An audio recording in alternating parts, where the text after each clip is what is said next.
Ήταν μια υποχρέωση ηθική, μια υποχρέωση πατριωτική, την οποία μου μεταβίβασε ο Υπουργός Εξωτερικών της Ελλάδας, ο Νίκος Κοντζιάς, να βρίσκομαι σήμερα εδώ.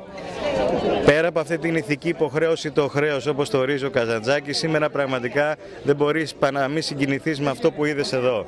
Νιάτα, μια γαλανόλευκη Μελβούρνη. Και αυτό που λέμε πάντα, ότι ο ελληνισμός έχει βαθιές ρίζες. Όπου πηγαίνει ριζώνει, γιατί μεταφέρει το βαθύ μήνυμα του ελληνισμού, όπως το κρατήσαμε πάπου προς πάπου, με την αγάπη και την αλληλεγγύη. Όπως το κρατάμε τώρα στην Ελλάδα, με τον ίδιο τρόπο που υποσχεθήκαμε εδώ στους Έλληνες της Αυστραλίας, ότι και εμείς στην Ελλάδα θα συνεχίσουμε την προσπάθεια, τον ανθρωπισμό, να αγκαλιάζουμε τον κόσμο, να δίνουμε το παράδειγμα στην Ευρώπη και στην ανθρωπότητα για την ανθρωπιά που χρειάζεται σήμερα η παγκοσμιότητα για να φύγει από την κρίση. Να δώσουμε και το μήνυμα ότι αυτός ο λαός για μια ακόμα φορά μπροστάρης θα γραφτεί με χρυσά γράμματα στην ιστορία την παγκόσμια, γιατί θα το περάσουμε το σταυροδρόμιο αυτό με ψηλά το κεφάλι. Γνωρίζετε ότι υπάρχει σε εκκρεμότητα το θέμα του Working Holiday Visa, κάτι που συζητήσατε και με τον Αυστραλό πρέσβη στην Ελλάδα λίγο πριν έρθετε εδώ πέρα.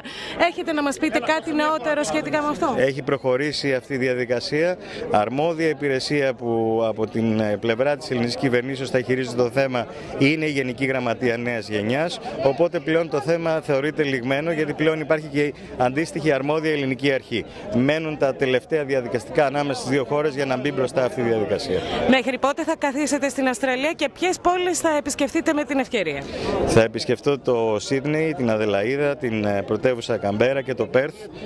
Θα μείνουμε ακόμα 10 μέρες για να μπορούμε να δούμε όσους περισσότερους μπορούμε, γιατί πραγματικά είναι πολύ συγκινητικό, είναι στιγμές ανεπανάληπτες που μένουν ανεξίτηλες στην ιστορία, όχι ενός πολιτικού προσώπου σαν και εμένα, ενός ανθρώπου.